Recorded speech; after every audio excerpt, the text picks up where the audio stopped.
आज आपण मराठी विषयामध्ये रारंगढांग या कादंबरीमधून प्रश्न उत्तरे बघणार आहोत. त्याची स्वाध्याय थोडक्यात अभ्यासणार आहोत. नमुना प्रश्न उत्तरे, लघुत्तरी प्रश्न लिहा, टिपा लिहा. एक आहे कादंबरी आणि नाटक. कादंबरी आणि नाटक म्हणजे काही थोडक्यात बघूया. कादंबरी आणि नाटक यांच्यामधील घटकांमध्ये काही साम्य असले की प्रमुख भेद असा की कादंबरी ही श्राव्य असून नाटक हे दृकश्राव्य आहे. याचाच अर्थ नाटकाला रंगभूमीचा विचार करून नाटकाचे कथानक तयार करावे लागते. थोडक्यात किंवा थोड्या वेळातच आणि मर्यादित अशा साधनांचा वापर याच्यामध्ये केला जातो.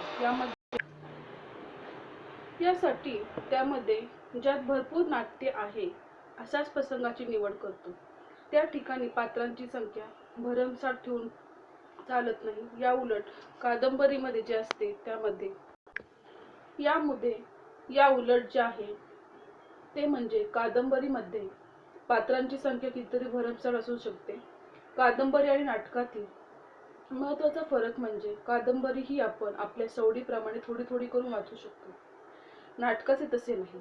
नाटक काही थोडे थोडे करून आपल्याला वाचून संपवता येत नाही. कारण एखादा रंगमंचाचा किंवा रंगभूमीचा पडदा उघडला की 2 अंकाच्या मधला वेळ सोडल्यास प्रेक्षकांना नाटक सलगतेने पाहावेच लागते. याचा परिणाम असा होतो की एक वेळ कादंबरी 1000 पानांची असली तरी चालू शकते, पण नाटकाचा आकार हा सुटसुटीत आणि मर्यादितच असला पाहिजे. कादंबरीमध्ये कादंबरीकार व्यक्तिचित्रणानुसार वातावरण निर्मिती करत असतो. एकाच प्रसंगात तो सूर्योदय, सूर्यास्त इत्यादी वर्णन वाचकांसमोर ठेवू शकतो. मात्र नाटककाराला प्रत्यक्ष सादरीकरणामुळे तो स्वतंत्र नसतो. त्याला पडद्याआड राहून रंगमंचाचे आणि अभिनेत्यांचे सहाय्य घेऊन हवे ते वातावरण व त्यांचा परिणाम साधावा लागतो. नाटककाराजवळ संवाद हेच एक प्रभावी साधन असते. त्याद्वारे प्रवाह पुढे नेते. पात्रांच्या स्वभावाचे चित्रण करणे इत्यादी गोष्टी साधाव्या लागतात. या उलट कादंबरीकार निवेदन पद्धतीच्या वेगवेगळ्या प्रयोगाद्वारे तो पात्र आणि घटनास्थळ आणि वातावरण यांचा अनुबंध साधतो. कादंबरीकारातील वर्णने शब्दांकित केलेले असल्यामुळे वाचकाच्या कल्पनाशक्तीला थोडा का होईना ताण पडल्याशिवाय त्याच्या मनोचक्षुसमोर ते प्रसंग साकार होत नाही.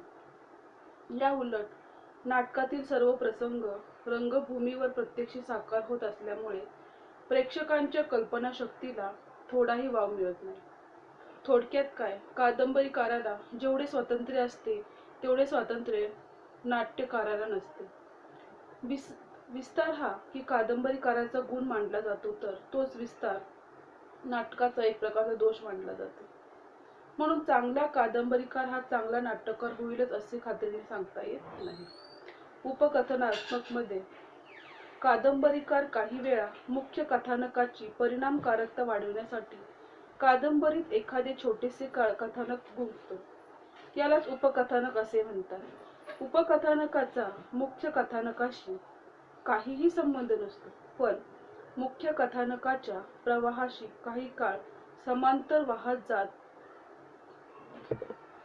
नंतर ते मुख्य कथानकारी एकजीव होते. उपकथानकामध्ये साम्य अथवा विरोध दिसत असला तरी मुख्य कथानकाला उठावदारपणा आणण्यासाठी उपकथानकाची भूमिका महत्त्वाची असते.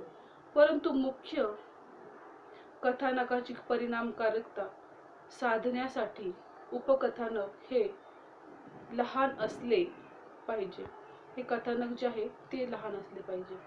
त्यामध्ये त्यांनी आपल्याला सांगितले आहे की जे कथानक आपल्याला त्यांनी दिले आहे त्यामध्ये त्यांनी सांगितले आहे की जे काही अनेक किंवा इतरत्र कथानक आहे त्यांचा जर प्रमाणाबाहेर विस्तार झाला तर ते मुख्य कथानकाला व्यापून टाकते आणि मग कादंबरीकाराची परिणामकारकता नाहीशी होते. त्यामुळे उपकथानकाचे मुख्य कार्य म्हणजे कथानकाला सहाय्य करणे. उपकथानकाचे मुख्य कार्य हे एवढेच आहे. त्याचे स्वरूपही लहान असायला हवे आणि मुख्य म्हणजे हे उपकथानक हे मुख्य कथानकाला जोडलेले असले पाहिजे. ठिगळासारखी त्याची अवस्था होऊ नये असे त्याचे नसले तर वाचकांची उत्कंठा कारण कायम राहून मुख्य कथानकाबरोबर ती पुढे पुढे वाढत जाईल याची त्यांनी विचार केला पाहिजे आणि वाचकाची कादंबरी वाचताना ब्रह्मानंद प्राप्त होईल अशा प्रकारची ती कादंबरी अतिशय उत्कृष्ट अशी असते. आता स्वयंसरावासाठी काही प्रश्न आहेत.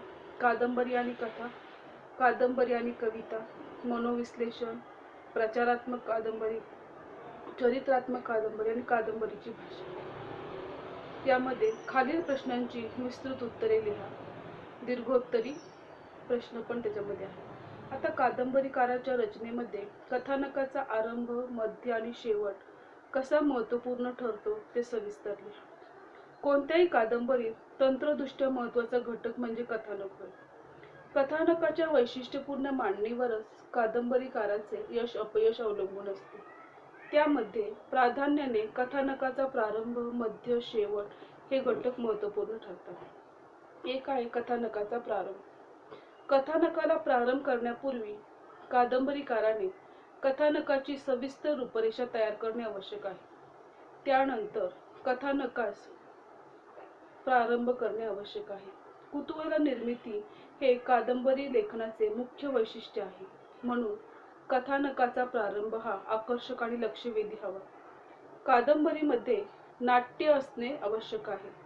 कथानकाचा प्रारंभ करताना कादंबरीकार एखाद्या सृष्टीवर्णनाच्या पार्श्वभूमीवर पात्रांचा परिचय करून देऊन कथानकाच्या वळणाची सूचना मिळावी अशा कौशल्याने कथानकाची बैठक तयार करणे, तसेच कधीकधी चटकदार, आकर्षक संवादाची सुरुवात करणे किंवा कथानकाचा निष्कर्ष सांगून आणि एक प्रकारे कथानकाच्या शेवटाची कल्पना देऊन कथानकाला आरंभ होणे.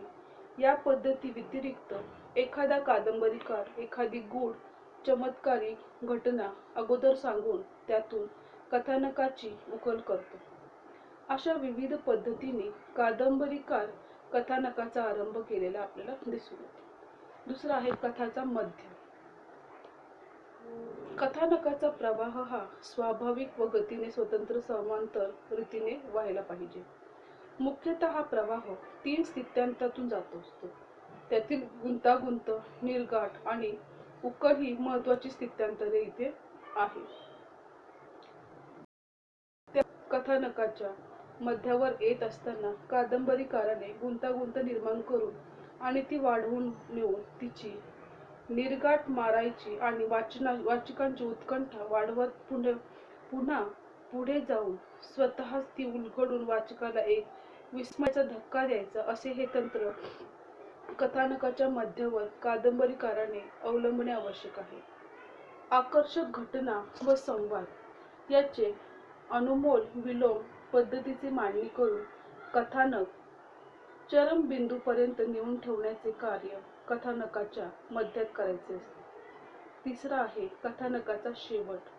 कादंबरीचा शेवट हा स्वाभाविक असला पाहिजे, कारण कथानक जेव्हा चरमबुद्धीपर्यंत पोहोचते तेव्हा त्यातील निर्घाट पक्की बसली आहे असा वाचकाचा समज होतो. अशा वेळी कादंबरीकार स्वतःच ती निर्घाट उकलून दाखवितो आणि कथानक संपते. आता कादंबरी ही सुखात्मक असावी की शोकात्मक हा कादंबरी प्रकाराचा प्रश्न आहे. थोडक्यात कादंबरीचा शेवट हा ओढून ताढून करू नये.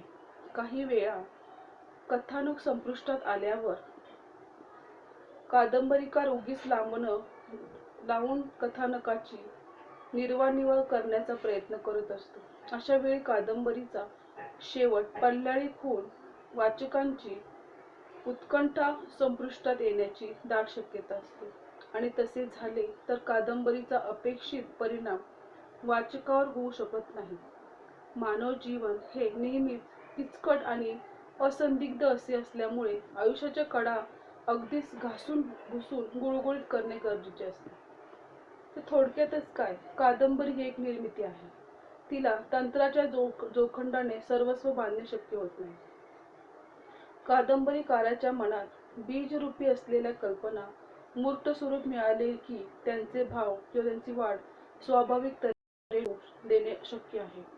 ज्याप्रमाणे धनुष्यातून सुटलेल्या बाणावर धनुर्धार्याची निश्चित किंवा नियंत्रण राहत नाही, त्याप्रमाणे कथानकाचे हे होते. म्हणून कादंबरीची रूपरेषा निश्चित करून कादंबरीचे लेखन केले म्हणजे तंत्राच्या फारसे बाहेर न जाता कथानकाच्या विशिष्ट टप्प्यावर विशिष्ट वळण घेऊन कथानकाचा प्रारंभ, मध्य आणि शेवट केला तर ते कथानक निश्चितपणे योग्य परिणाम साधणारे ठरते, यात काही शंका उरत नाही. आता सरावासाठी काही प्रश्न पुढेही दिलेले आहे. कादंबरीत कादंबरीकाराचा जीवनविषयक दृष्टिकोन व्यक्त होणे अपरिहार्य आहे. हा विधानाची चर्चा करा. कादंबरीतील विविध निवेदन पद्धतीचे सविस्तर विवेचन करा. प्रारंभीच्या मराठी कादंबरीचे स्वरूप स्पष्ट करून तत्कालीन कादंबऱ्यांचा आढावा. कादंबरीचे व्यवच्छेदक लक्षणे कोणते स्पष्ट करा. कादंबरीचे स्वरूप व विशेष लिहा. कादंबरीचे वैशिष्ट्ये सांगा. कादंबरीचे विविध प्रकार स्पष्ट करा, जे आपण ते 10 प्रकार बघितलेले आहेत. अशा प्रकारे आज आपण प्रारंगढाम या कादंबरीचे मध्ये कथानकाचा प्रारंभ, कथानकाचा मध्य, कथानक हा प्रश्न आहे आणि काही सरावासाठी काही प्रश्न पण आपण बघितलेले आहेत. कादंबरी आणि नाटक म्हणजे त्यातले फरक पण आपण अभ्यासले आहे. उपकथानक म्हणजे काय तेही आपण अभ्यासलेलं आहे.